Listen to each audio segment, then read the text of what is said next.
Dayan, is that a whole lot of bullshit, really? Because the political commentary that was published just before the shock announcement of your forced departure from Geneva was of a nature, and this is something that we have privately discussed, that seemed to suggest that people were trying to influence the highest political officers in the country, that you had outlived your usefulness and utility in Geneva, and B, was now moreover a threat to those high political officers.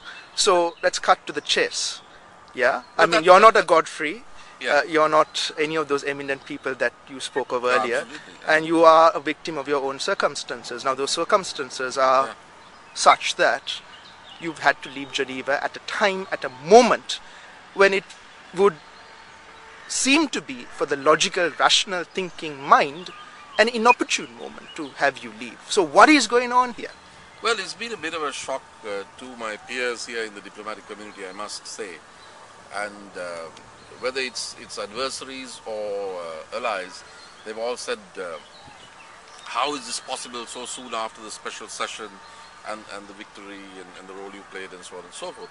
So, yes, there's obviously something going on which is specific to me, but I was trying to locate it against the wider socio-cultural matrix of the underutilization and maybe even the suspicion of the intellectual within the Sri Lankan system. Now, one of the things that I was asked, I think perhaps even on ground views, is how can you write these articles? It was on ground views, actually. When you are a serving diplomat. Yeah. Now, quite apart from the fact that I had a standard disclaimer at the bottom. Yeah. Which was not there in your first articles, right? Now, this came about after some incidents involving some voices that were out of the United Kingdom and the diplomatic community. Yes, that's right. That's right. I didn't think it was necessary, but then when there was some chatter, some gossip, I included the disclaimer. Yeah. But nonetheless, what the point I was trying to make is when Fukuyama wrote that very controversial End of History, he was in the State Department. When George Kennan wrote his Mr. X article, which really rolled out the policy of containment in foreign affairs in 1947, he was in the U.S. Embassy in Moscow. So what does that say about our state service and civil service? Is it less open to open minds? I think there's less tolerance of ideas and analysis. You know, that's interesting. The absence of analysis has been an abiding flaw in the Sri Lankan system. Dayan, I mean, I was asked the question by Rajiva Vijayasinghe, who I, from the time of this interviewed about 2 weeks ago, just before the closure of SCOP, the Secretary for Coordinating the Peace Process. Off camera, he said, Sanjana, people like you will never join the Sri Lankan government. I mean, not just referring to this government, but government service. Because the system isn't geared to accommodate people like you. I laughed, of course.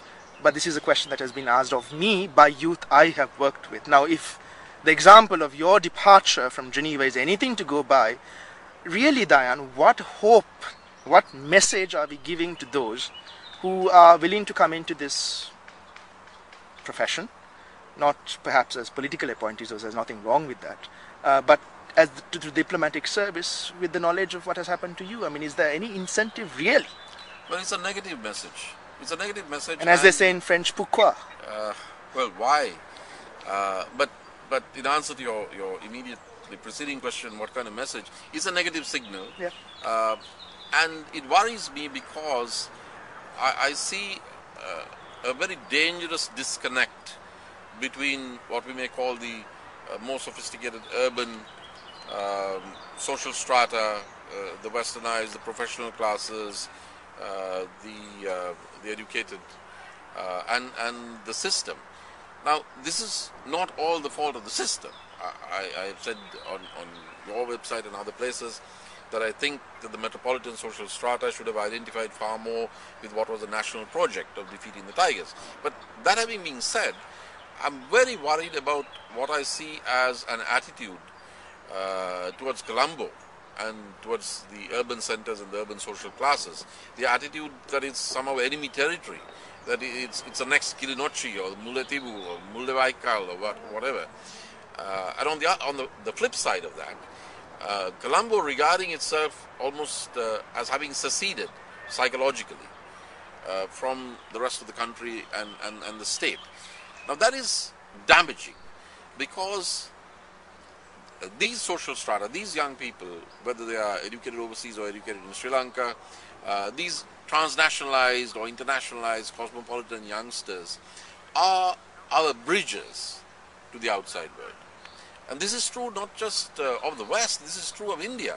The non-resident Indians, the young ones, were a catalyst of India's economic takeoff.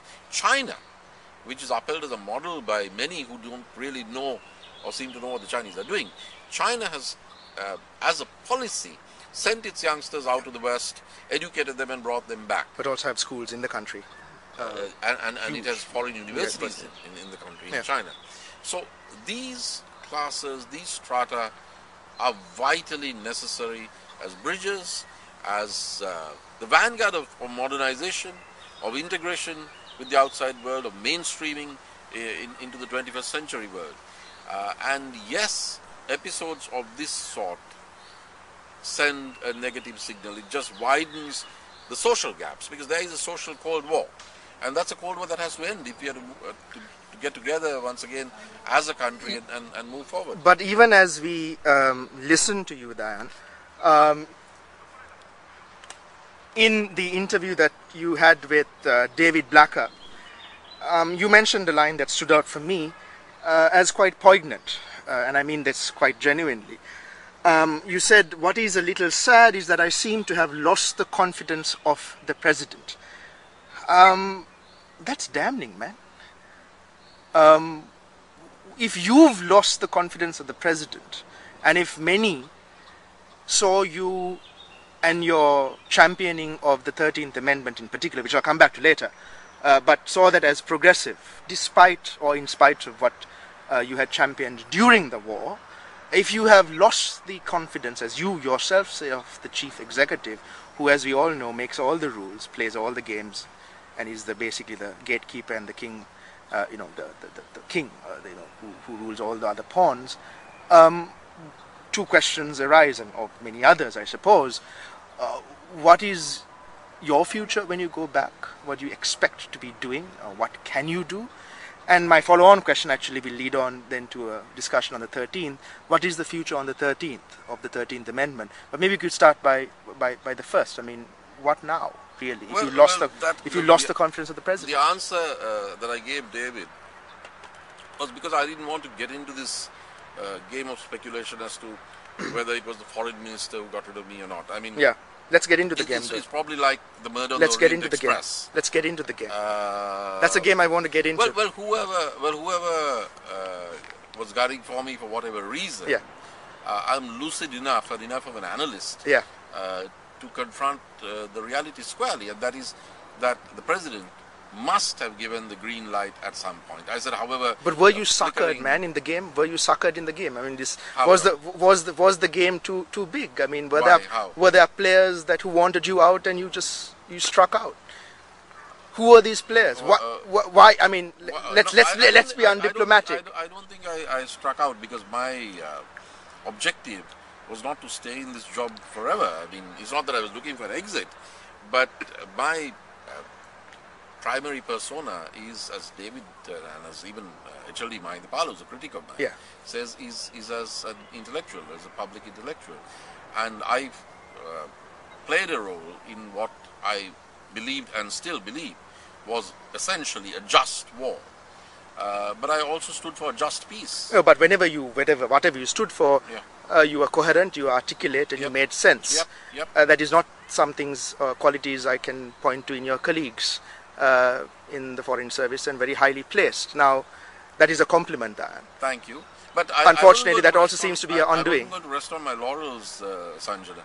I wasn't going to allow, just these cardboard cutouts to come up in Colombo with representation of me among others, and sit back and bask in the patriotic glory.